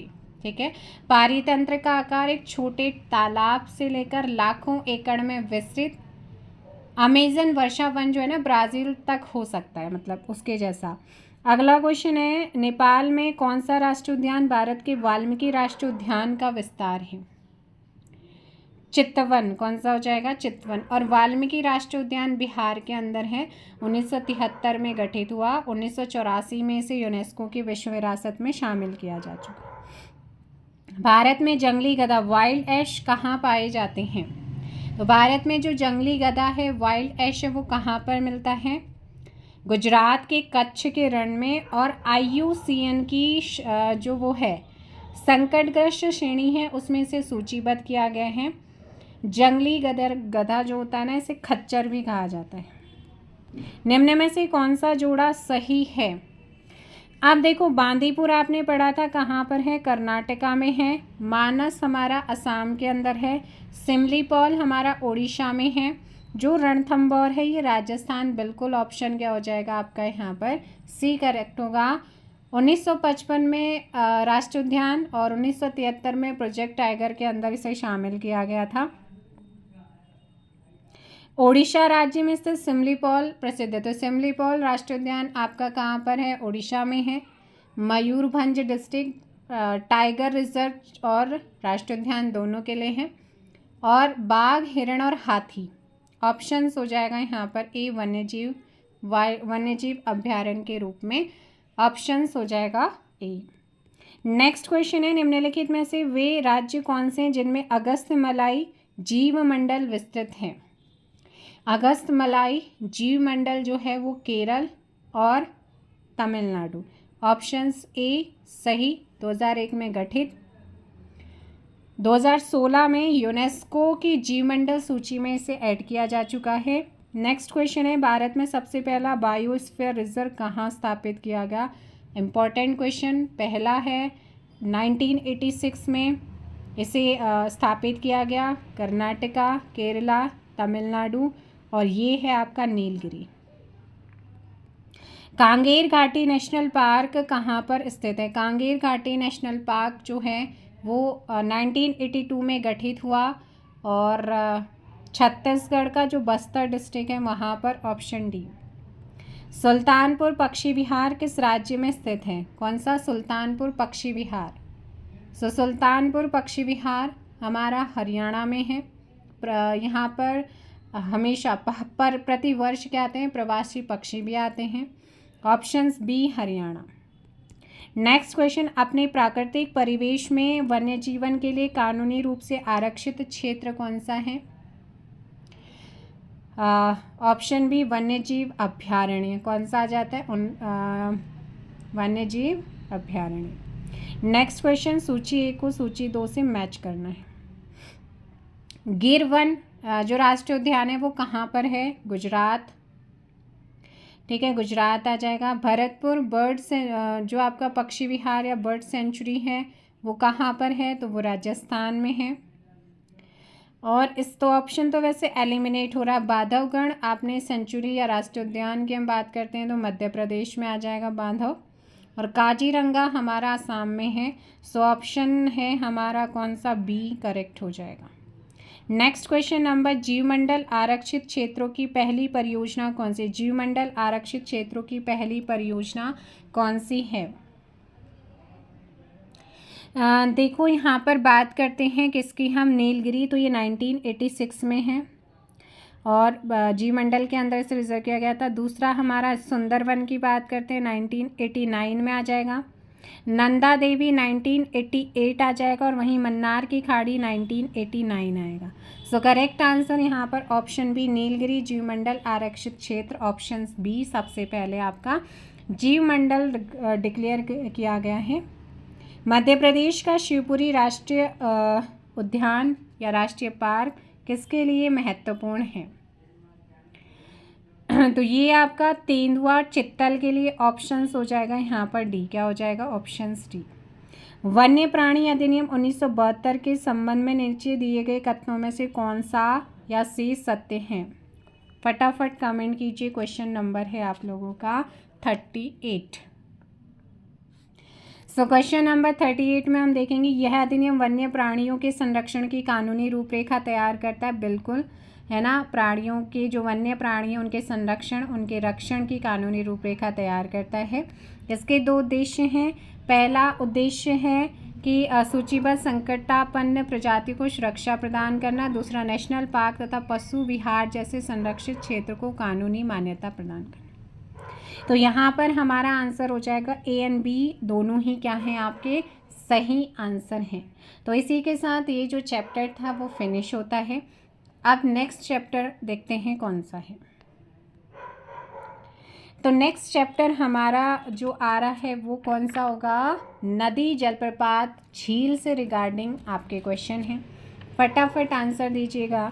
निम्न में से कौन सी नदी ज्वार नद मुख बनाती यानी कि एस्चुरी बनाती हैं? आप सभी जानते हैं जो नदियाँ अरब सागर में गिरती हैं वो एस्चुरी ज्वारनद मुख बनाती हैं, यानी कि सीधे एक पाइपलाइन के थ्रू अपने साथ जो भी लाती हैं वो सीधे लेके जाती हैं। दूसरा, जो हमारी बे ऑफ बंगाल में जाती हैं वो ट्रायंगल शेप में अपने साथ जो भी लेकर के आती हैं उसे एक ट्रायंगल शेप बनाते हुए छोड़ जाती हैं, तो उसको बोलते हैं हम डेल्टा। क्लियर? तो इनमें से हमारी है कौन सी, ताप्ती नदी। कौन सी है? ताप्ती नदी जो है ये एस्चुरी बनाती है। मध्य प्रदेश के बैतूल डिस्ट्रिक्ट में है कौन सी, सतपुड़ा पर्वत श्रेणी, उसकी मुल्ताई पहाड़ी से निकलती है। पूर्व से पश्चिम की ओर नर्मदा के लगभग समानांतर 724 किलोमीटर की लंबाई एक द्रोणी में प्रवाहित होती है और महाराष्ट्र के खानदेश के पठार, गुजरात के मैदान को पार करते हुए अरब सागर में इसकी जर्नी एंड होती है। निम्नलिखित में से कौन भारत के लेक डिस्ट्रिक्ट्स के रूप में जाना जाता है?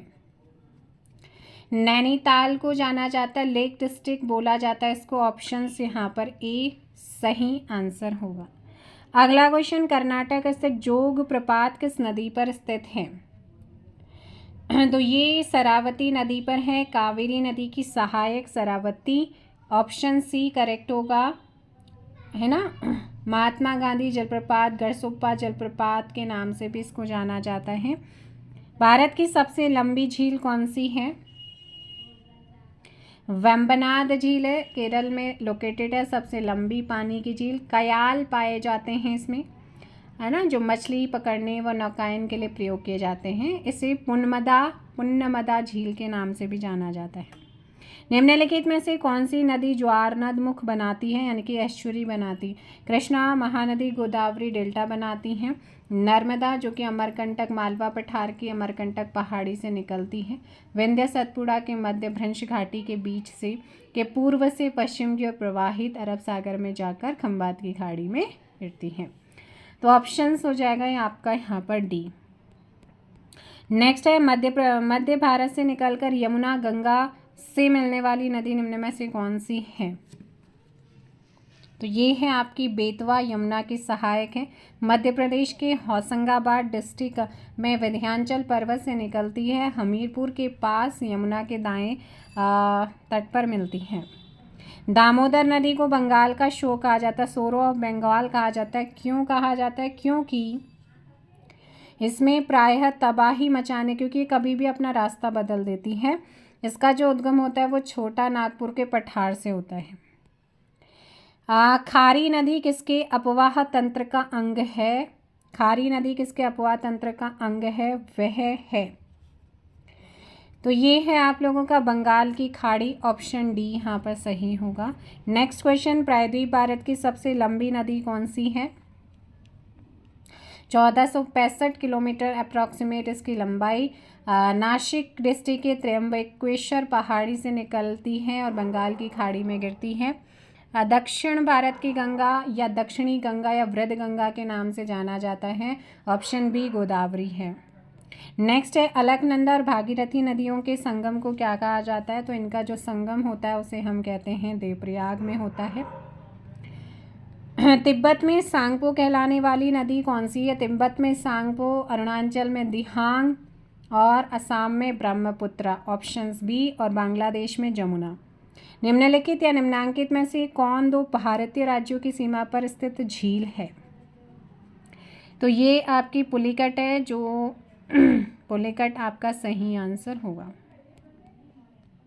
आंध्र प्रदेश तमिलनाडु के बॉर्डर पर है और भारत की दूसरी सबसे बड़ी खारे पानी की झील है। श्री हरिकोटा इसी झील को बंगाल की खाड़ी से अलग करता है। प्रायद्वीपीय भारत की निम्नलिखित में से कौन सी नदी अरब सागर में नहीं मिलती है?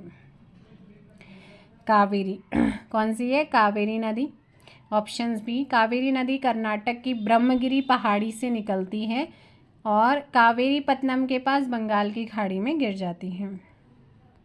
कयाल क्या है? तो कयाल क्या होता है? जब नदी के मुहाने पर समुद्र की धाराएं या पवनों द्वारा बालू या मिट्टी के अवसाद से निर्मित टीलों के द्वारा स्थलीय जल क्षेत्र समुद्र से अलग हो जाता है, उसे अनुप लगून कहा जाता है।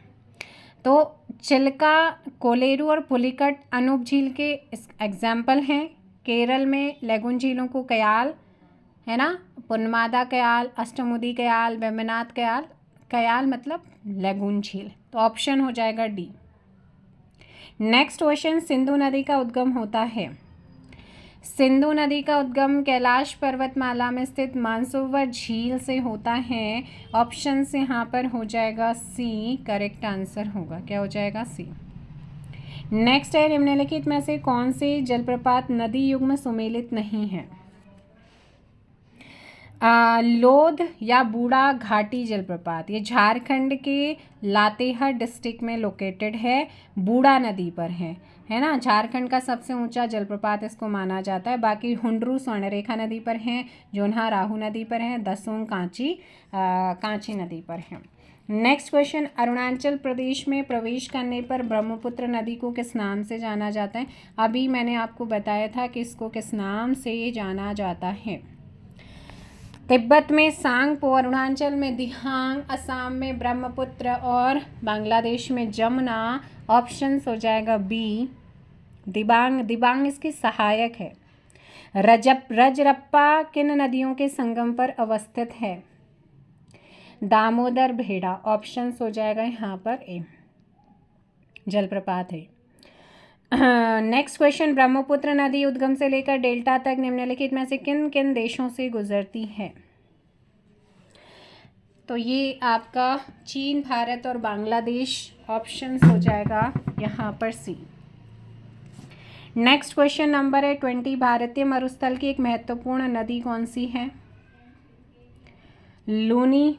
कौन सी है? अरावली श्रेणी से निकलती है और अरावली के समानांतर अर्धमरुस्थलीय प्रदेश में बहते हुए कच्छ के रण दलदली क्षेत्र में गायब हो जाती है। लोकटक है एक, क्या मणिपुर में है ये झील, ऑप्शन सी। केबुल लामजाओ राष्ट्रीय उद्यान जो है वो इसी झील के समीप स्थित है। विश्व का एकमात्र तैरता हुआ राष्ट्रीय पार्क संगाई हिरण पाया जाता है, संगाई हिरण। सिंधु नदी की एक सहायक नदी जो हिमाचल प्रदेश से होकर बहती है वो कौन सी है? सतलुज। कौन सी है? सतलुज। यहाँ पर ध्यान रखना है। कैलाश श्रेणी के दक्षिणी ढाल पर स्थित मानसरोवर झील के पास राक्षस ताल झील से होती है। भाखड़ा इसी पर बना हुआ भाखड़ा डैम। चंबल नदी किन राज्यों से प्रवाहित होती है?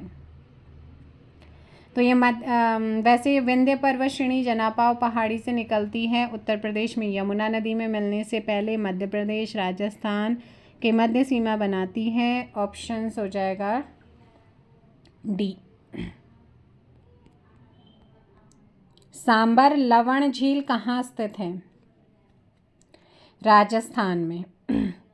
नेक्स्ट क्वेश्चन रहेगा आज का लास्ट क्वेश्चन। भारत के किस राज्य में खारे पानी की सबसे बड़ी झील है? ओडिशा। बाकी जो इसके चैप्टर बचे हुए हैं उसको हम करेंगे नेक्स्ट वीडियो में। इस वीडियो में फ़िलहाल इतना ही।